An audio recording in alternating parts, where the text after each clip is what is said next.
Podcasting Beatriz Giudício. Hoje a gente está aqui com ela, que é advogada, secretária de Cultura, artista plástica, Beatriz Giudício. Bem-vinda, Bia, ao podcast. Obrigada por aceitar o nosso convite. Eu que agradeço o convite e me sinto muito lisonjeada. Que bom, a gente fica muito feliz de ter você aqui. Sim. Já puxando um tópico aqui que a gente falou na nossa apresentação. Bia, eu queria entender, posso chamar de Bia, né? Claro. Tá, queria entender de você é secretária de Cultura agora do município de Diadema, e queria entender um pouco da sua relação com as artes, né? Você contou pra gente que você é artista plástica, que tem até um quadro seu lá pendurado na secretaria, né? Eu achei curiosíssimo, eu amei. Eu amei também essa informação, queria entender um pouquinho mais como é que você entrou nessa área. Eu acho que ninguém, quase um segredo, acho que quase ninguém sabe. Um projeto íntimo. E agora não é mais, agora não é. Contou pra todo Mas mundo. assim, as pessoas não imaginam que eu tenha dons pra isso, mas eu sempre tive. Eu sempre gostei muito de pintar, de desenhar, gosto muito de argila, gosto muito de tecido, e aí eu vou fazendo uma mistura sempre. Eu tenho um ateliê em casa. Legal. Que legal. Há alguns anos já. E aí, assim, as artes eu sempre fiz pra quem eu amo. E aí, a maioria da minha família tem quadros meus da casa inteira. Nossa, que bonito. E peças minhas sempre. Que legal. Mas isso nunca foi, assim, uma coisa para o público mesmo, porque eu não tinha uma vida pública antes. A minha vida sempre, apesar de ter pai e irmão com uma vida pública, eu não tinha. Mas é verdade. E aí, assim, era uma coisa entre amigos e família. Sim. Aí, quando eu me tornei secretária de Cultura, e na verdade me tornei porque meu irmão me incentivou muito, isso tudo brilhou meus olhos. A chance de conviver com outros artistas, a chance de conviver e fazer arte e instigar isso tudo. Poder investir isso tudo nas pessoas que brilhou os olhos. Legal. Que legal. E como foi, né? Porque você vem da área jurídica, né? Ingressar dentro da Secretaria de Cultura, que eu imagino... Bom, eu não consigo imaginar, são universos, assim, completamente distintos. Como foi? Quais foram os desafios, assim, que você encontrou de primeira? Eu queria complementar um pouco a pergunta da Bia também, né? E quais competências do mundo jurídico você também consegue reaplicar na Secretaria de Cultura? Pergunta. Adivinha? Na verdade, todas. Porque é bastante burocrático. Então, a gente imagina que não, né, às vezes. Todo mundo imagina que não. Porque pense arte, né? Já pense. É bagunça. Não, geralmente a gente faz mais coisas burocráticas e mais coisas que envolvem o mundo jurídico do que, de fato, o convívio com a arte. O convívio com a arte vem diretamente do artista, das oficinas, que são muitas, mas na prática a gente faz mais documentos do que arte. Então, casou perfeitamente, na verdade, porque a gente vê mais a ponta do iceberg, né? Justamente nós, como artistas, a gente vê só, enfim, idealização de projetos e tal, e a gente, às vezes, não sabe como que funciona toda a parte por trás para esse projeto vir à frente, né? Enfim, um show, uma feira, como que funciona todo esse processo. Na verdade, eu já tinha uma ideia de que seria que a minha bagagem jurídica me ajudaria muito, né? Hoje, o mundo burocrático da arte existe. Sim. E talvez ele seja um dos pilares hoje, né? Para ter uma carreira de sucesso. Então, hoje eu ajudo, inclusive, os artistas quanto ao mundo jurídico, quanto ao fazimento de documento, a gente explica para eles como funciona, eu ajudo. Isso é um diferencial e tanto, porque inclusive a gente estava comentando no nosso próximo callback, a gente tá para falar sobre CNPJ de artista, contratos e etc. E muitas vezes a gente é pego de surpresa, né? Porque não existe um preparo assim no mercado de ter alguém, enfim, de explicar a documentação e aquilo, né? O contrato muitas vezes é feito para o jurista ler, nunca para um artista. Nunca para o artista. Então, que legal, isso é um diferencial e tanto. E isso faz parte de qualquer carreira, na verdade. Mas o artista, por ser uma coisa muito rápida e proativa, geralmente essas dificuldades burocráticas é o assessor que faz, mas muitas vezes o artista ainda está nesse caminho de evolução. E aí eu queria ter um assessor. Eu também, um assessor. Então a gente precisa, às vezes, ajudar. Até enquanto secretaria, os artistas precisam emitir nota fiscal, os artistas precisam ter todo um trâmite burocrático, saber exatamente qual que eles indicar, Sim. Fazer prestação de conta, né? Então, como secretaria, a gente lida muito com o Tribunal de Contas, o que é uma coisa 100% jurista, 100%, eu atuo como advogada praticamente. Gente, Entendi. que legal. Bom, queria perguntar para você também, nosso público-alvo que são artistas, estão iniciando, e eu acho que isso é uma dúvida, assim, muito comum de todo mundo que quer ser artista, que é, você até então, vamos colocar assim, era uma pessoa anônima, né, uma pessoa privada, pelo melhor dizendo, e passou a ser uma pessoa pública, agora se envolvendo com a secretaria. Como que foi para você a transição de ser privada para pública, e como você lida com isso, assim, com as pessoas te conhecendo, com as pessoas falando de você? Como que isso funciona para você? É bem difícil. Eu sou estranho, bastante né? tímida. Eu sou bastante tímida, então eu tenho bastante dificuldade de falar em público. Às vezes, agora eu tô ficando boa de gravar vídeo. Eu acho os vídeos ótimos. Agora eu tô ficando boa de gravar vídeo, mas geralmente não fica bom. Eu Grava não muitas vezes? Porque a gente grava várias vezes, né? Um cast. Eu gosto de gravar uma vez só. Mas quem trabalha comigo sabe que ele me faz gravar muitas vezes. Ótimo, vamos fazer só mais 3 pra gente ter? Aí, assim, eu tenho bastante dificuldade de gravar, não fazia parte do meu cotidiano. Na verdade, eu só gravava, eu sempre gostei muito de maquiagem, então eu gostava de gravar maquiagem, mas não era falando. E aí, eu tenho bastante dificuldade, realmente. Bastante mesmo. Eu sou muito tímida. E como que você lida agora com essa timidez, com as pessoas te reconhecendo? E como a equipe aqui te Como a filmando, equipe te com três filmando. câmeras, 2 microfones. Eu não sei se vocês já perceberam, mas eu não olho praticamente pra câmera. A sua câmera de foco, inclusive, seu close tá ali, querida. Quase Você não pode... olho pra câmera. Mas eu sou muito tímida, então eu tenho bastante dificuldade. Agora, com as pessoas, assim, diretamente me abordando, não tenho dificuldade, até gosto. Então, eu encontro, como eu moro em Diadema também, e sempre morei, então, acaba que não tem problema. Eu gosto bastante de conversar. Aliás, eu acho que esse trato muito pessoal que eu tenho com as pessoas é bastante produtivo. É Porque bem as humano, pessoas, e as pessoas ficam mais confortável. mais confortáveis de chegar até mim e talvez falar um problema que a secretaria está enfrentando, ou como eu posso resolver esse problema, ou se eu já enxerguei esse problema. E a secretaria é grande, né? Tem 12 equipamentos, talvez seja a secretaria mais ativa do ABCD. Então, a gente acaba querendo saber. Na verdade, eu gosto que as pessoas falem comigo. Gente, falem com a secretária, ela está disponível para ouvir todo mundo. Sim. O WhatsApp dela tá na tela. Sempre. Eu O demoro. WhatsApp eu não digo, mas o Instagram dela tá aqui. Eu respondo todo mundo, geralmente. Né? Às vezes demora um pouquinho, porque sempre tem uma reunião atrás da outra, mas eu recebo todos os artistas que forem à secretaria. Legal. Isso é Todos. ótimo. Eu não... Essa distância também, acho que por eu não ter uma vida pública antes, também nunca existiu.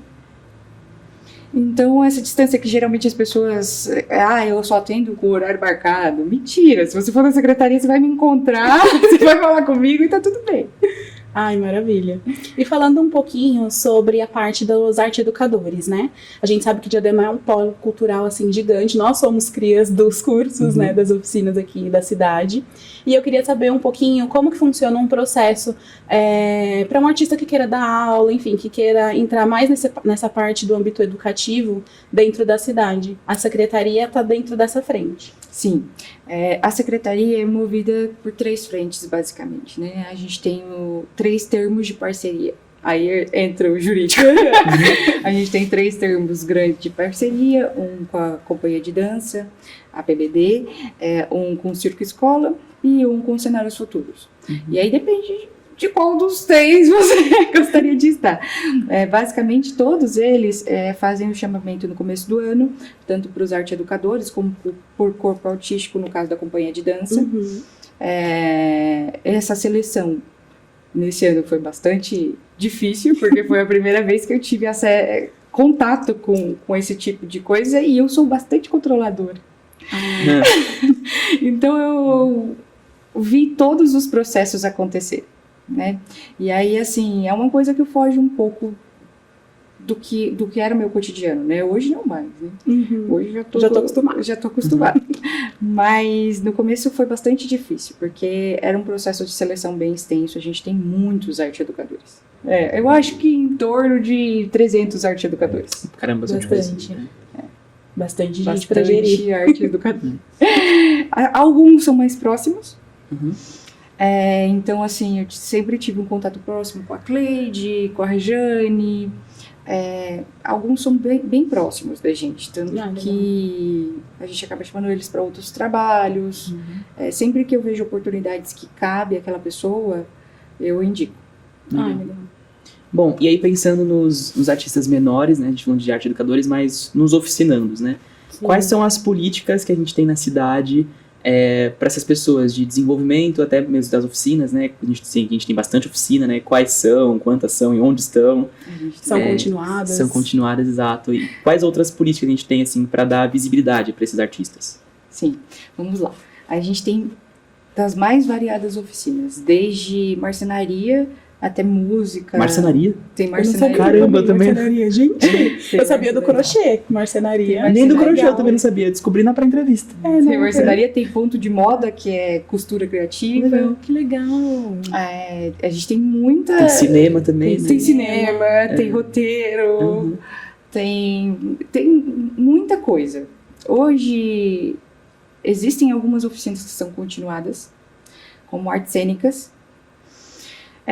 Assim como existem oficinas que elas se findam nelas mesmas. Por exemplo, o crochê, ela se finda ali, e aí pode ser que no ano que vem a professora ensine outras técnicas, mas não é basicamente uma oficina continuada, né? Algumas exigem que seja continuada, como a música. Na música, eu pretendo, a longo prazo, que a Casa da Música emita certificados. Legal. Muito bom. Porque hoje a gente já sabe que dali saem profissionais, realmente. Sim. Inclusive, alguns professores se formaram ali na Casa da Música. Sim. Então, assim, o fato da gente não dar um certificado, e isso foi uma coisa que jamais imaginei que acontecia na Casa da Música, a gente não consegue emitir um certificado. Então, a longo prazo, eu quero instituir isso. Estou procurando um mecanismo que a gente consiga emitir certificado com validade institucional. Sim. Então, com validade para o MEC. Legal. Para que aquilo se torne realmente a profissão das pessoas. Então, a gente sabe que hoje as oficinas, elas dão início e o primeiro contato com a arte, com a cultura. Então, a longo prazo, quem gosta daquilo, quem se apaixona por aquilo, precisa ter a garantia que aquilo pode ser uma profissão para ela. Sim, que não é só um passatempo ali. Na verdade, inclusive, a maioria das pessoas pensam isso, né? Das oficinas. Eu vou fazer aqui quando eu sou novo. Porque preciso fazer alguma coisa. Então, assim, hoje a gente conta com arte-educadores muito bons. Sim. Né? A Clara, por exemplo, a gente fez uma mostra recentemente e eu fiquei apaixonada. Ela dá teatro iniciante. Clara é ótimo. Sim, Clara é linda. E, nossa, que coisa linda, que produto maravilhoso em um ano. Né? Então, assim, imagine se ele for continuado. Né? Verdade. Existem algumas que são continuadas, mas não são todas. Não são todos os centros culturais que a gente consegue, né? Ter a oficina continuada, mas na maioria, em algum ponto, ele é continuado. E existem... O quê? Eu ia te fazer uma pergunta, pode fazer. Tem certeza? É que eu já queria puxar um gancho aqui. Pode puxar, querido, fica à vontade. Então queria puxar esse gancho agora das oficinas continuadas, que eu e a Bia, nós dois somos crias das oficinas de Diadema, né? A gente fazia parte da oficina de teatro adulto e montagem. E aí, por um tempo, eu pensava que para me inserir nas artes cênicas, eu precisava fazer um curso tipo USP, SP Escola de Teatro. Sim. Mas aí eu fui fazendo casting, fui pegando os castings, e aí eu fui percebendo que eu que estava fazendo oficina em Diadema, estava acessando os mesmos lugares que pessoas que faziam Wolf Maia, que pessoas faziam EAD da USP, e por aí vai. E com preparo, muitas vezes melhor. Às vezes até melhor. Porque eu já fiz cursos particulares, assim, que não tiveram a bagagem, sabe, a entrega que a gente tem, que a gente teve com a Cleide. Com a Cleide, de ensaio de domingo, de feriado e tudo mais. E aí, de técnica mesmo. Sim. E aí também, já puxando esse assunto da Casa da Música, de emitir certificado, eu queria perguntar para você se existe algum projeto dentro da Secretaria para fomentar também as artes cênicas, mais do que ela já é fomentada, né? Mas para fomentar um pouco mais um certificado, algum curso um pouco mais extenso. A gente já tem de montagem teatral, mas de repente uma casa do teatro, assim como tem a Casa da Música. Ok, querido. Então vamos contar para vocês uma vontade minha. Ainda não é um projeto, porque o nosso orçamento ainda é o Limitado. mesmo, ainda é o 1% do Brasil inteiro, mas eu gostaria muito de montar uma casa de artes cênicas. Uhum. Eu acho que muito por conta... o primeiro produto das oficinas que eu vi, na verdade, foram vocês que estavam atuando. Então, assim, eu vi o primeiro produto com vocês atuando. E aí, ali eu vi a necessidade de a gente investir nesse tipo de arte. Uhum. Existem diversos lugares que já não dão mais oficina. E veja aí, com pouco que a gente investe, a gente já consegue ter atores de tão alta qualidade. Verdade. Então, eu gostaria muito que existisse isso. Né? E a gente sabe da dificuldade dos oficinandos. A dificuldade de transporte, muitas vezes. A dificuldade de estar no lugar 3, 4 vezes por semana. Porque eu sei que quando é implementar dessa maneira que a gente pretende, que eu pretendo, na verdade, uma casa de expertise, eu sei que eles vão ter que estar ali um tempo muito maior do que eles estão nas oficinas. E a gente sabe que hoje os adolescentes muitas vezes precisam fazer alguma coisa em casa, precisam ajudar até nas finanças. Então isso é uma coisa que tem me preocupado e que a gente a longo prazo, vamos ver se esse sonho vira realidade. Ai, seria tudo. Eu Seria super ótimo. estudaria. Também. Eu gostaria. É um projeto que eu já comentei muitas vezes com o Luiz, que também é um arte educador que eu gosto muito aqui. Um arte educador que, nossa, chega e emociona a gente, o carinho que ele trata os oficinandos. Sim. E é uma vontade minha muito grande. Legal. Mas a gente ainda tem todas as limitações. Mas vamos ver se isso a gente consegue. Boa. Sim. E eu queria puxar um outro ganchinho, não sei se tem muito a ver aquela, enfim, a TDAH da gata. Mas falando sobre essa questão, né, da diferença entre o que é a cultura dentro da secretaria, dentro do que é fomentado, e o entretenimento, porque como, né, eu comentei, geralmente a gente vê muito interligado, uma coisa na outra, e para quem é público, a gente só vê a ponta do iceberg, né, o show que está acontecendo, enfim, a feira, e eu queria saber como que funciona esse olhar da secretaria, com relação a inserir esse lugar cultural, né?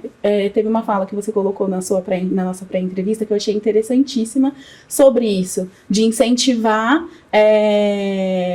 o público a estar presente para assistir os próprios colegas, para assistir os artistas da cidade, os artistas locais. Então, é assim, eu vim de um lugar de artes plásticas.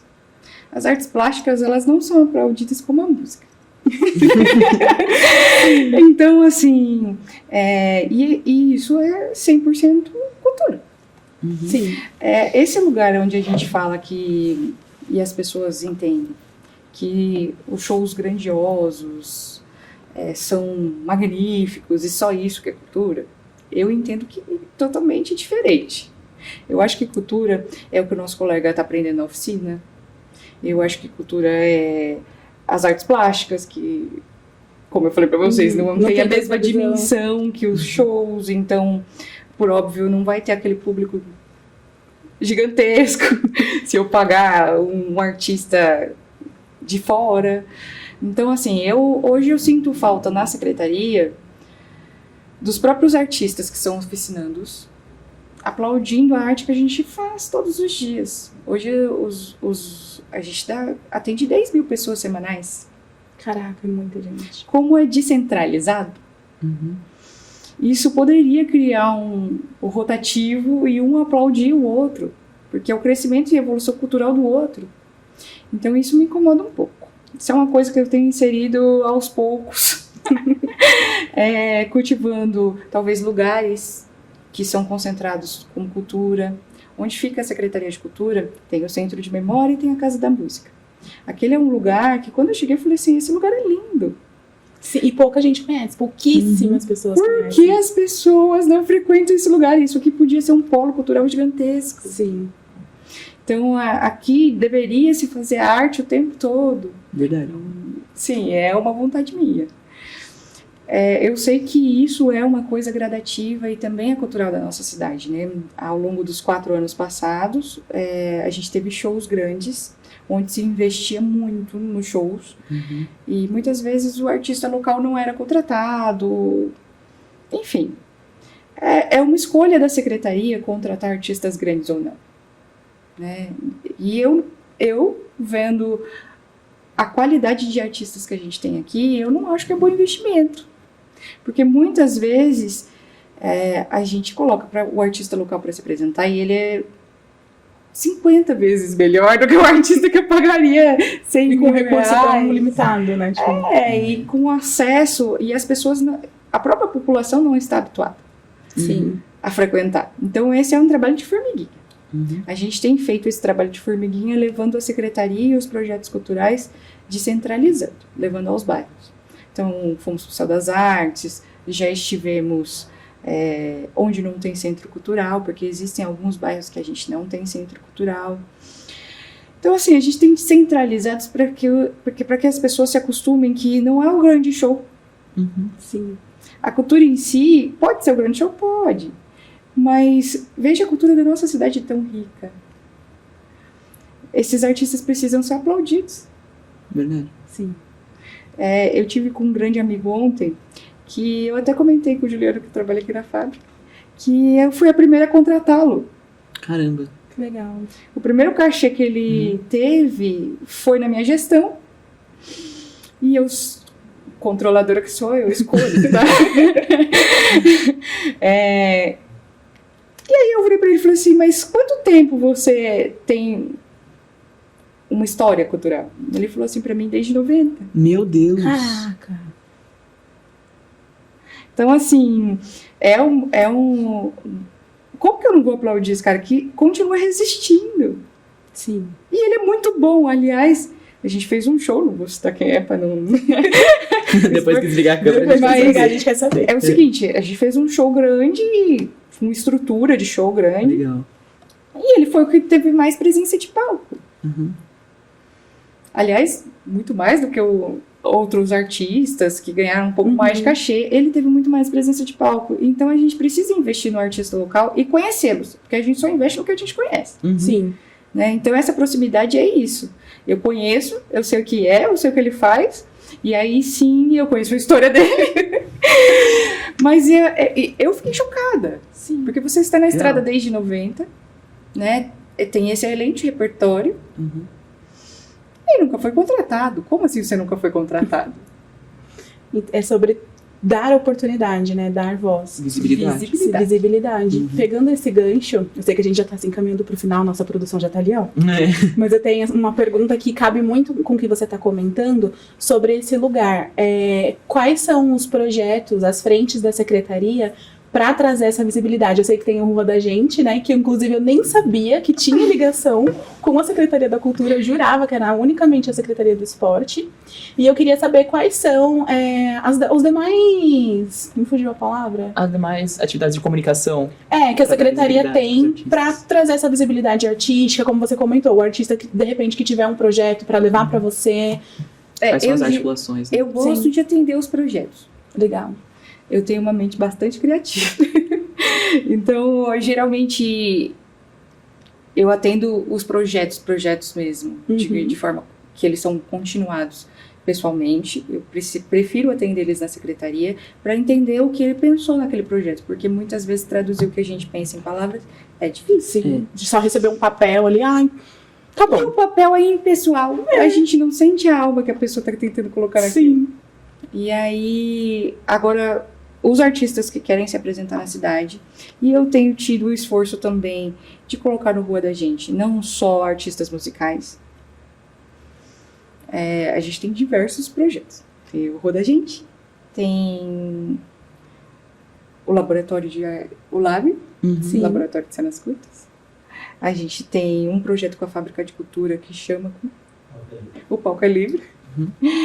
E a gente tem vários projetos que correm o município. Legal. A gente tem um Cultura em Cada Canto. Então, assim, a gente tem dado oportunidade para artistas circense, Legal. que a gente sabe que geralmente é contratado só em outubro. E olha lá. E olhe lá.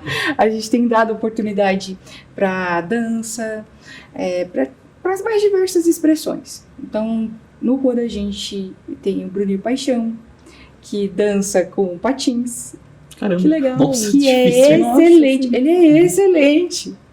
E eu tive acesso a ele porque ele foi apresentar uma PNAB no teatro e eu o conheci. Mas ele é excelente. Então, assim, as mais diversas naturezas de arte eu tenho colocado e inserido nos projetos. Então, existem vários. Procurem a Secretaria de Cultura, o Instagram. Existe um Forms no Instagram. Legal. Um dia a gente vai sair do Forms. Eu Boa. prometo. Mas existe um Forms no Instagram para que as pessoas se inscrevam, dizendo que elas querem participar e que arte elas fazem. Bom, então puxando esse gancho dos portfólios, eu queria entender agora quais são as políticas públicas da Secretaria, né, para fomentar os artistas e para a criação dos portfólios para eles. Sim. Então, a gente tem uma amostra aqui, que é uma lei bem antiga, que eu estou em conjunto com o Conselho de Cultura aí tentando renovar ela a longo prazo. Mas esse ano a gente concordou, tanto a sociedade civil quanto a entidade pública, da gente fazer um incentivo aos artistas. Então, tanto quanto formação, como eles acessam as leis de fomento, e criar um portfólio, ter uma boa foto, como ele escreveu um texto para PNABs, APA e diversos recursos que ele pode acessar. Então, isso vai existir, provavelmente agora no fim de outubro, começo de novembro. Fiquem atentos às redes sociais da Secretaria, porque a gente vai estar divulgando todo esse processo que vai acontecer. Mas eu quero criar portfólio para os artistas, porque aqui a gente sabe que eles têm dificuldade, às vezes, de acessar um bom fotógrafo, ter acesso a uma boa imagem. Uhum. Que legal. Bom, e e aí a secretaria vai disponibilizar todo esse processo para quem... Vai disponibilizar um fotógrafo, vai ficar ali provavelmente no centro de memória, onde ele vai poder fazer imagens dele e depois ter acesso a essas imagens com boa resolução e colocar em todos os currículos. Sensacional. E aí só como a fator de glossário, né, PNAB é Política Nacional Aldir Blanc, certo? Sim. Ou seja, a redação de editais de fomento para ter financiamento para fazer seus próprios Sim. projetos, né? Eu Esse sei que- podcast mesmo... Ah, desculpa. Desculpa, eu ia falar exatamente isso. Pode Esse falar, podcast, inclusive, está dentro da PNAB da Aldir Blanc. Uhum. E eu sei que a gente está com o tempinho apertado, mas essa é a minha última pergunta. Se você puder falar um pouquinho, rapidinho, como funcionam as leis de fomento para quem quiser se inscrever, prazos, enfim, para quem estiver assistindo a gente. A gente vai entrar agora num outro ciclo da PNAB. Já houveram as oitivas. Provavelmente a gente vai receber, provavelmente não, com certeza nós vamos receber 9 milhões, algo em torno de 9 milhões para os 4 anos seguintes. Essas oitivas são uma oitiva entre a sociedade civil e a entidade pública. A gente entra num consenso e fiquem atentos também às redes sociais, porque a gente já se inscreveu no plano. Estamos esperando agora o Mink dizer o que vamos fazer seguido. Bom, eu vou pedir para você falar para aquela câmera ali, porque uma das nossas câmeras aqui morreu. Tá. Eu E vi aí, só isso. Por fim, eu queria pedir para você um conselho que você daria para um artista que tá começando agora, assim. O que você falaria para essa pessoa? Eu falaria para ela ter um ótimo portfólio, principalmente nas redes sociais. A gente percebe que às vezes os artistas, eles são tão dedicados e tão bons, só que a arte dele não é exposta da maneira que seja acessível. Uhum. Então, se tem um bom portfólio, esteja próximo à secretaria, esteja próximo ao Conselho de Cultura. Um artista indica o outro sempre. Verdade, network é importante. É isso, Bia. Obrigado por ter vindo, obrigado por ter se disposto a vir até aqui fazer essa entrevista. Eu que agradeço. Foi um prazer, foi ótimo. Temos, então. Temos, é verdade, esqueci. Temos. Obrigada. Deixa eu maquiagem aqui.